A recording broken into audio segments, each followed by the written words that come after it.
जब हमारी उंगली थोड़ी सी आग में चली जाती है तो हम कितना मचल उठते हैं और दर्द से कराहने लगते हैं। पर जरा सोचिए, अगर किसी आदमी के ऊपर पिघलता हुआ लावा आकर गिर जाए तो उसका क्या हाल होगा।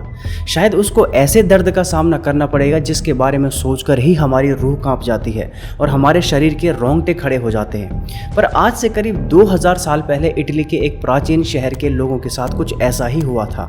उनके शहर के बगल में मौजूद एक पहाड़ से ज्वालामुखी फटा जिसने इस पूरे शहर का नामो निशान मिटा दिया था। मैं बात कर रहा हूँ पहली शताब्दी में रोमन साम्राज्य में बसे एक शहर पोम्पेई की, जिसका वजूद माउंट वेसुवियस ज्वालामुखी ने खाक में मिला दिया था। 1748 में जब जमीन खोदकर इस शहर की खोज शुरू की गई तो शहर से जुड़े 2000 साल पुराने अनेकों राज बाहर आए और आज भी इस शहर से जुड़े कई राज इसी शहर के अंदर दफन हैं। इतिहास से मिले साक्ष्यों के अनुसार हम इस वीडियो में जानेंगे कि ये शहर कैसा हुआ करता था, ये कैसे खत्म हुआ और जमीन के नीचे दबे इस शहर की खोज आखिर किसने की। पर आप सभी ये तभी जान पाएंगे जब आप मेरे साथ इस वीडियो के एंड तक बने रहेंगे। तो चलिए सच्ची घटना पर आधारित इस खौफनाक कहानी को शुरू करते हैं। पोम्पेई नाम का ये शहर रोमन साम्राज्य के अंतर्गत आया करता था और ये पूरा का पूरा शहर वेसुवियस पहाड़ के बिल्कुल बगल में बसा हुआ था। यहाँ के लोगों को इस विशालकाय पहाड़ से कोई भी खतरा महसूस नहीं हुआ करता था, क्योंकि इसमें छोटे मोटे इरप्शंस हुआ करते थे जिनसे इस शहर को कभी भी कोई नुकसान नहीं हुआ था। हालांकि अभी तक इस पहाड़ पर करीब 50 से ज़्यादा ज्वालामुखी फट चुके हैं, पर इन सभी इरप्शंस में सबसे खतरनाक और सबसे विनाशक और यूँ कहें कि सबसे विध्वंसक अगर कोई इरप्शन था तो वो था साल 79 AD का इरप्शन, जिसके बारे में हम अभी बात कर रहे हैं। ये विस्फोट इतना खतरनाक था कि इसने मात्र चंद मिनटों में ही इस पूरे शहर को राख में तब्दील कर दिया था और इस शहर का कोई भी नागरिक जिंदा नहीं बच पाया था। कोई अपने बच्चों को गोद में खिलाते हुए मर गया तो कोई नींद में सोए सोए। कई लोगों ने इस त्रासदी से बचने की कोशिश की तो कई अपने बच्चों की रक्षा करते हुए लावा में ही जलकर खाक हो गए। इस पूरी घटना की सीरियसनेस का अंदाजा आप इस बात से ही लगा सकते हैं कि इस पूरे वोल्केनिक इरप्शन के दौरान हर सेकंड 1.5 मिलियन टन की गर्म राख और कंकड़ पत्थर उस ज्वालामुखी से निकलकर पोम्पेई शहर के घरों के ऊपर गिर रहा था, जिससे उनके घर टूट रहे थे और जो लोग अपनी जान बचाने के लिए इधर उधर भाग रहे थे उनके सर पर भी ये पत्थर गिर रहे थे। इतिहासकारों का कहना है कि ये पूरा इरप्शन करीब 24 घंटों से भी ज्यादा देर तक चला था और अंत में इसने पूरे पोम्पेई शहर को 18 फीट गहरी राख के नीचे दबा दिया था, जो 2000 सालों तक उसी राख के नीचे दफन रहा। अब इससे पहले हम इस पूरी कहानी को और डिटेल में जाने, मैं आपको इस शहर के इतिहास से थोड़ा परिचित करवा देता हूँ। इतिहास से मिले कुछ साक्ष्यों की माने तो पोम्पेई शहर की स्थापना 8वीं शताब्दी में ग्रीक्स के द्वारा की गई थी, जिसके बाद करीब 16,000 आबादी वाले इस शहर पर जब रोमन साम्राज्य का शासन हुआ तो यहाँ पर व्यापारिक गतिविधियों में भी काफ़ी बढ़ोतरी हुई और यहाँ की आबादी काफ़ी फलने फूलने लगी, जिससे इस शहर की गिनती एक समृद्ध शहर में आने लगी। इस बात का अंदाज़ा आप इसी बात से भी लगा सकते हैं कि उस समय पर वहाँ दूर दूर से टूरिस्ट आया करते थे और यहाँ की खूबसूरती का आनंद उठाया करते थे। इसके साथ साथ ये शहर बहुत सारे धनी व्यापारियों और रईस लोगों का बसेरा भी हुआ करता था। इस शहर की कई विशेषताओं में से एक यहाँ की वास्तुकला भी थी। खुदाई के बाद पता चला कि इस शहर के इमारतों का निर्माण ईंट, पत्थर और कंक्रीट से किया गया था, जिनकी दीवारों को सुंदर सुंदर पेंटिंग और चित्रों से सजाया गया था। इसके अलावा यहाँ एक बहुत बड़ा थिएटर, फोरम और एम्पी थिएटर भी था। थिएटर मतलब वो मूवी वाला थिएटर नहीं, ये वाला थिएटर। यहाँ पर वो लोग अपने कल्चरल प्रोग्राम्स, मीटिंग्स और ये सब किया करते थे।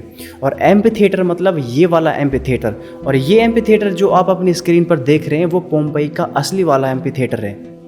क्योंकि ये एक ओपन स्ट्रक्चर था इसलिए इसके ऊपर जो धूल, मिट्टी, राख गिरी उससे इसको ज़्यादा नुकसान नहीं हुआ और ये बस इन चीज़ों से दब गया था। इन सब के अलावा भी ये शहर काफ़ी खूबसूरत और संपन्न हुआ करता था। फिर वो दिन आया जिसने इस पूरे शहर का नामो निशान मिटा के रख दिया। साल था 79 AD।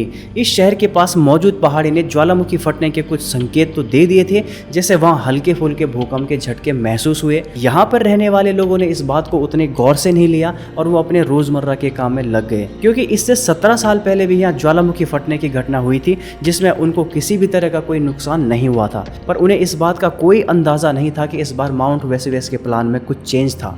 वो इस बार पूरे शहर को तबाह करने के इरादे से आया हुआ था। 24 अगस्त की सुबह पोम्पेई शहर का माहौल बिल्कुल सामान्य था। आसमान साफ था और सारे लोग अपने अपने रोजमर्रा के काम में लगे हुए थे। करीब 7:30 बजे माउंट वेसुवियस में एक जोरदार धमाका होता है, जिसे देखकर लोग एक पल के लिए तो काफ़ी डर जाते हैं, पर क्योंकि उन्हें ये धमाके सहने की आदत थी इसलिए वो अपने रोज़मर्रा के काम में लग जाते हैं, क्योंकि अब तक ये एरप्शन उतना तेज नहीं था जो इस शहर को कोई नुकसान पहुंचा सके।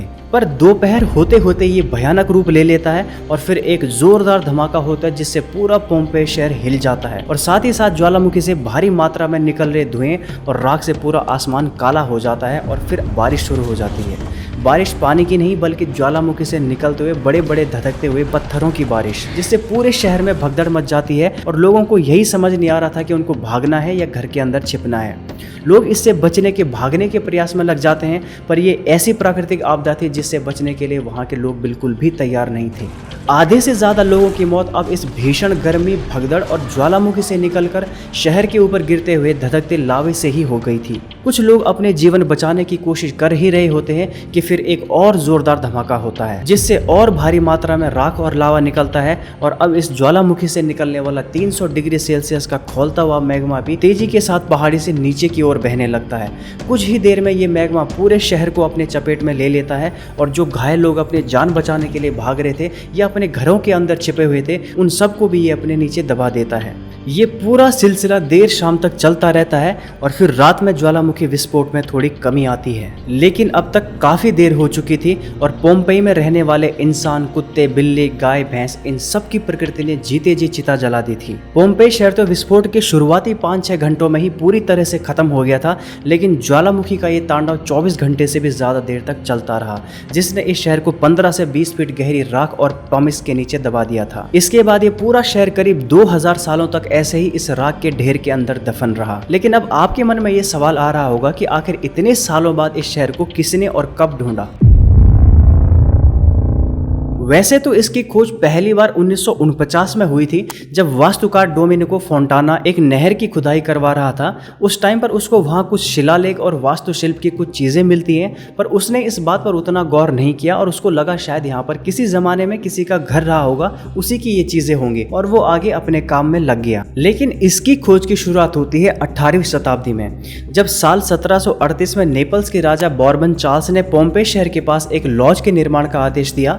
तो उस टाइम पर वहां काम करने वाले मजदूरों को कई मूर्तियां, भित्ति चित्रों सहित कई प्राचीन कलाकृतियों के अवशेष प्राप्त हुए, जिसके बाद इस पूरे क्षेत्र को अच्छे से खुदाई करने की बात छिड़ी और 1748 में वास्तुकार और इंजीनियर आरजे अल्क्यूबेरे ने पोम्पेई की पहली व्यवस्थित खुदाई शुरू की। और जब ऑफिशियली इसके एग्जीक्यूशन की शुरुआत हुई तो इतिहास में पहली बार जमीन में दबे एक शहर को खोदकर बाहर निकाला गया। उन्होंने इस शहर के amphitheatre, house of the faun, house of Vettii सहित कई उल्लेखनीय इमारतों की खोज की। ये खोज इतनी खास थी कि इसे पूरे आर्कियोलॉजी के इतिहास में रिडिस्कवरी के इंपॉर्टेंट इवेंट के रूप में जाना जाने लगा, क्योंकि इस खोज ने न सिर्फ पोम्पेई बल्कि पूरे प्राचीन रोमन साम्राज्य के दैनिक जीवन में झांकने का एक अवसर प्रदान किया था। शहर के खंडर ज्वालामुखी के मलबे के एक मोटी परत के नीचे दबे होने के कारण ये हजारों साल तक सुरक्षित रहे, और इसीलिए जब इस शहर को फिर से खोजा गया तो ये पूर्ण रूप से एक अच्छी स्थिति में पाया गया और शहर का अधिकांश लेआउट और आर्किटेक्चर अभी तक भी बरकरार था। यहाँ तक कि ज्वालामुखी विस्फोट के समय मरे व्यक्तियों की लाश भी पूरी तरह से पत्थर में तब्दील हो गई थी, और इन सारी डेड बॉडीज की खास बात यह थी कि ये जीवित होने के समय पर जिस अवस्था में थे, मरणोपरांत भी उसी अवस्था में जम गए थे। जैसे कि एक जगह पर आर्कियोलॉजिस्ट को कई सारे लोग एक झुंड में बैठे मिले, जो कि शायद उस समय घर में छिपकर खुद की जान बचाने की कोशिश कर रहे होंगे।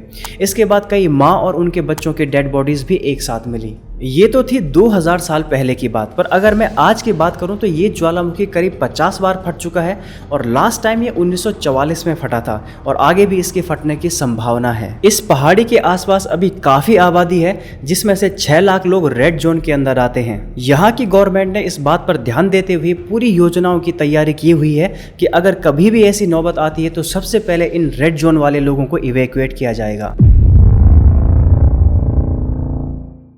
2000 साल पहले पोम्पेई शहर में घटी ये प्राकृतिक घटना हमको ये एहसास दिलाने के लिए काफ़ी है कि हम इंसान चाहे कितने भी ताकतवर क्यों न हो जाए, लेकिन प्रकृति के सामने हम हमेशा एक धूल के कण के समान हैं। लेकिन प्राकृतिक आपदा सिर्फ ज्वालामुखी ही नहीं होती है। अक्सर हमें अलग अलग देश के अलग अलग शहरों से आई प्राकृतिक आपदा के बारे में जानने और सुनने को मिलता है। कहीं भूकंप तो कहीं सुनामी, कहीं भीषण गर्मी तो कहीं समुद्र तल में बढ़ोतरी। हर तरफ से मनुष्य प्राकृतिक आपदाओं से घिरा हुआ ही नजर आता है, और कहीं न कहीं इन सबका इसका रीज़न भी हम सब लोग खुद ही हैं। अक्सर हम लोग अपने डेवलपमेंट के चक्कर में कहीं ना कहीं प्रकृति को नुकसान पहुंचा देते हैं या फिर उसके नियमों के साथ छेड़छाड़ करने की कोशिश करते हैं, और जब यही प्रकृति हम पर अपना कहर बरपाती है तो हम ये सब सहन नहीं कर पाते। इसीलिए हम सबको चाहिए कि हम प्रकृति के साथ तालमेल बनाकर रखें, क्योंकि इसी में हमारी और दुनिया की भलाई है। वीडियो अच्छी लगी होगी तो एक लाइक ठोकना और ऐसी ही इन्फॉर्मेटिव वीडियो देखने के लिए चैनल को जरूर सब्सक्राइब करना। जय हिंद, वंदे मातरम।